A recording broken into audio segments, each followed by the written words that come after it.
আসসালামু আলাইকুম। প্রিয় দর্শক, অন্য মঞ্চের আলাপচারিতায় আপনাদের সকলকে আমন্ত্রণ জানাচ্ছি। আজ আমাদের সঙ্গে আলোচনার জন্য আমন্ত্রিত অতিথি হিসেবে আছেন ফিরছে তত্ত্বাবধায়ক সরকার ব্যবস্থা। আগামী নির্বাচন মানে ত্রয়োদশ জাতীয় সংসদ নির্বাচনও হতে পারে তত্ত্বাবধায়ক সরকারের অধীনে। সে সিদ্ধান্ত হয়তো চলে আসতে পারে আগামী 26শে আগস্ট কিংবা তার পরবর্তী যে কোনো সময়। সে সিদ্ধান্ত আসবে উচ্চ আদালত থেকে। বাংলাদেশের সুপ্রিম কোর্টের প্রধান বিচারপতি সৈয়দ রেফাত আহমেদ আগামী 26শে আগস্ট তত্ত্বাবধায়ক সরকার ব্যবস্থা আবার ফিরিয়ে আনা সংক্রান্ত মামলার শুনানির দিন ঠিক করেছেন। সূত্রগুলো বলছে, তত্ত্বাবধায়ক সরকার ব্যবস্থা নিয়ে আপিল বিভাগের পূর্ণাঙ্গ বেঞ্চ যদি রায় দেয়, তাহলে সংসদের অবর্তমানে সেটি স্টেট অর্ডার হয়ে যেতে পারে। ফলে বাধ্যতামূলকভাবে ফিরে আসবে কেয়ারটেকার গভর্নমেন্ট।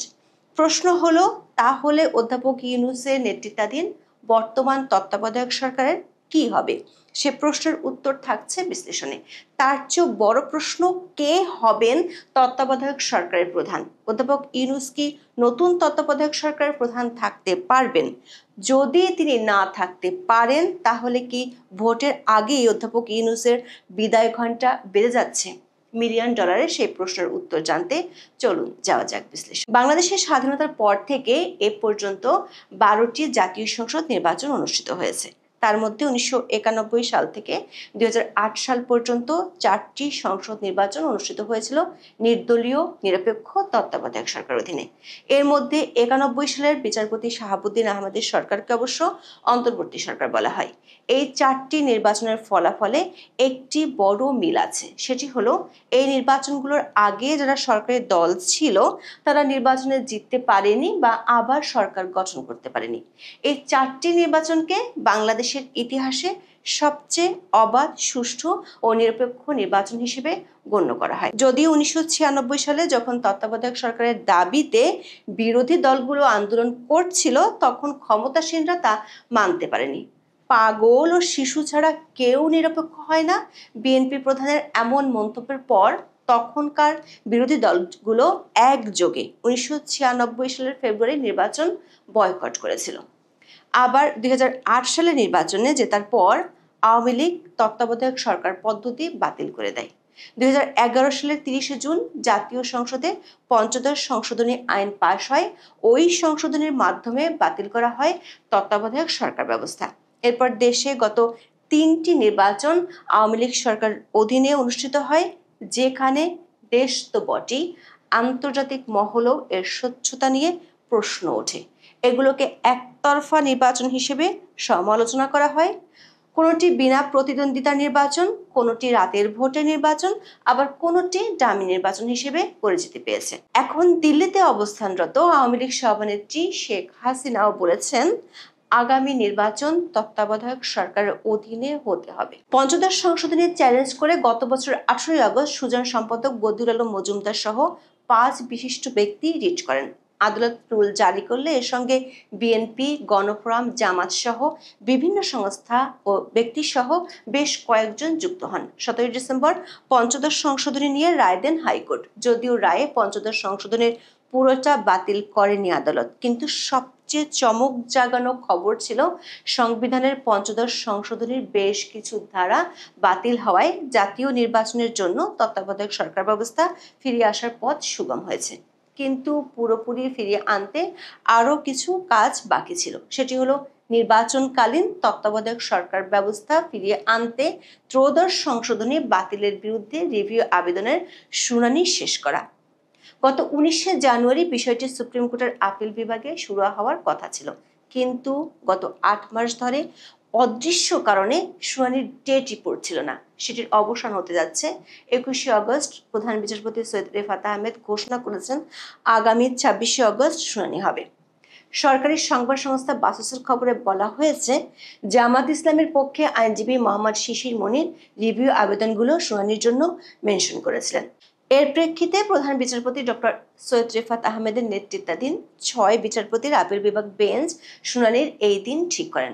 এ বিষয়ে আইনজীবী শিশির মনির সাংবাদিকদের বলেছেন, রিভিউ আবেদনটি মেনশন করেছিলেন যেন দ্রুত শেষ হয়।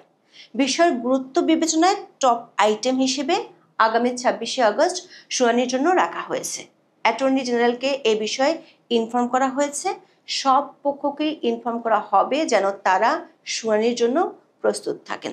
দর্শক, জনাব শিশির মনিরের বক্তব্য থেকে একটি বিষয় পরিষ্কার, জামাত ইসলামী তত্ত্বাবধায়ক সরকার ব্যবস্থা ফেরানো নিয়ে আপিল বিভাগের পূর্ণাঙ্গ নিষ্পত্তি দ্রুত চায়।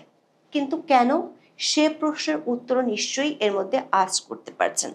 গত বছর 8ই আগস্ট থেকে অধ্যাপক ইউনূসকে অকুণ্ঠ সমর্থন দিয়েছিল জামাত ইসলামী, কিন্তু লন্ডন বৈঠকের পর সে দৃশ্যপট পাল্টে গেছে। জামাত ইসলামী এই মুহূর্তে নির্বাচন চায় না। সূত্রগুলো বলছে জামাত ইসলামী অধ্যাপক ইউনূসের উপর আস্থা রাখতে পারছে না। তারা অধ্যাপক ইউনূসের বর্তমান প্রশাসনের অধীনে ফ্রি অ্যান্ড ফেয়ার নির্বাচন হবে বলে মনেও করে না।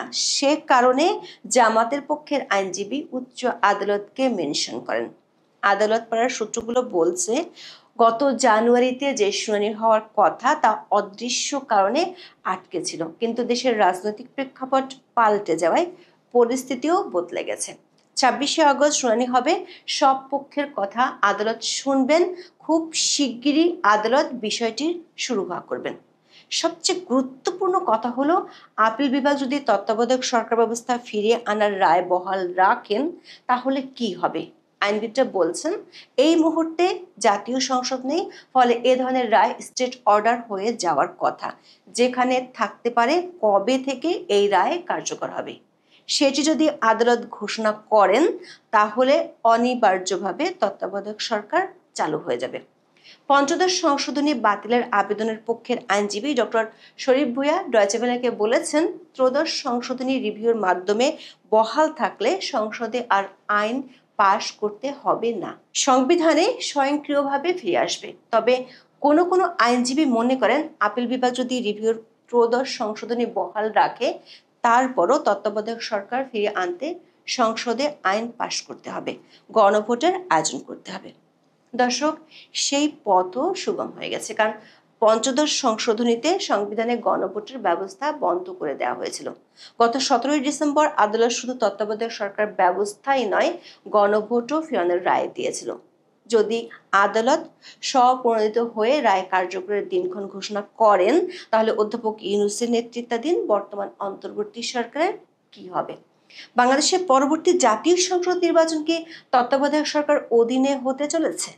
নির্বাচনের আগে কি বিদায় নিচ্ছে মোহাম্মদ ইউনূসের সরকার? এমন প্রশ্ন 21শে আগস্ট সারাদিনই বাংলাদেশের রাজনৈতিক মহলে আলোচিত হয়েছে বেশ জোরালোভাবে। সূত্রগুলো বলছে অধ্যাপক ইউনূসের বিদায় ঘণ্টা বাজানোর জন্য সরকার ও সরকারের বাইরে যে পক্ষগুলো কাজ করছে তারা চান পরবর্তী নির্বাচন হোক তত্ত্বাবধায়ক সরকারের অধীনে। যদি তাই হয় তাহলে পরবর্তী তত্ত্বাবধায়ক সরকারের প্রধান কে হবেন? তত্ত্বাবধায়ক সরকার গঠন হয় 3 মাসের জন্য। সেই সরকারের কাজ মূলত নির্বাচন পরিচালনা করা। আইন অনুসারে সর্বশেষ অবসরপ্রাপ্ত প্রধান বিচারপতি তত্ত্বাবধায়ক সরকারের প্রধান উপদেষ্টা হওয়ার কথা। এখনো পর্যন্ত সবশেষ অবসরপ্রাপ্ত প্রধান বিচারপতি হলেন ওবায়দুল হাসান। তিনি ছিলেন বাংলাদেশের 24তম প্রধান বিচারপতি। রাষ্ট্রপতি মোহাম্মদ শাহাবুদ্দিন 2023 সালের 12ই সেপ্টেম্বর তাকে প্রধান বিচারপতি হিসেবে নিয়োগ দেন। পরে 26শে সেপ্টেম্বর তিনি শপথ গ্রহণের মাধ্যমে বাংলাদেশের প্রধান বিচারপতি হিসেবে আনুষ্ঠানিকভাবে দায়িত্ব গ্রহণ করেন।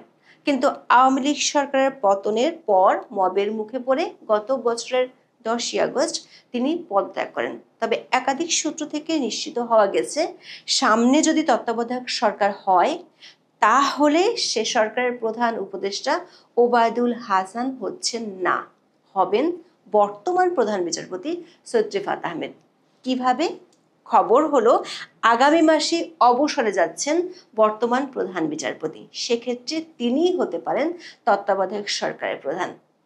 দর্শক, গত 1 বছরে নির্বাচন নিয়ে যে রাজনৈতিক নাটক তৈরি হয়েছে সে নাটকের মোড় ঘুরে যেতে পারে 26শে আগস্ট শুনানি এবং তার প্রেক্ষাপটে আপিল বিভাগের নির্দেশের পর। তখন ভিন্ন এক চাপের কারণে অধ্যাপক ইউনূসকে হয়তো বহু কাঙ্ক্ষিত কাজগুলো অসমাপ্ত রেখে চলে যেতে হবে।